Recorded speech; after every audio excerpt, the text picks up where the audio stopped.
I think si Presidential Assistant Larry Gadon meant about haka-haka ang kahirapan. Uh, we didn't get an opportunity to explain to you kasi weekend na and ayaw namin kayo gambalain. Una, hindi pa kami nagkakausap ni Presidential Assistant Larry Gadon tungkol sa kanyang statement.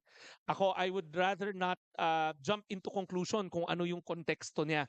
Hindi ko talaga alam. Hindi ko rin kasi napanood. Pero ang kaya ko sabihin yung panig ng DSWD.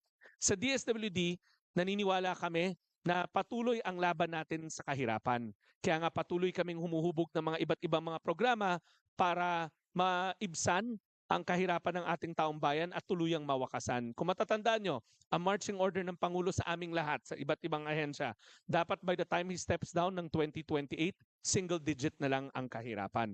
So hindi kami titigil. Nandyan yung programa natin tungkol sa food stamps na nagpa-pilot ngayon. Yan ay laban sa kagutuman.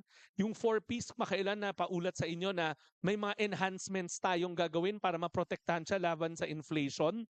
Yung assistance to individuals in crisis situation, tuloy-tuloy yon. At itong weekend lang, nilaunch natin yung AKAP program. Yung assistance para sa mga kapos ang kinikita or yung minimum wage hanggang low income workers. So itong mga programa na to are anti-poverty programs at patuloy na huhubog ang DSWD, pati na rin siguro ang iba't ibang mga ahensya ng pamahalaan para mawakasan ang kahirapan. So ulitin ko, I'm not here to conclude kung ano yung konteksto ng statement ni Presidential Assistant Larry Gadon.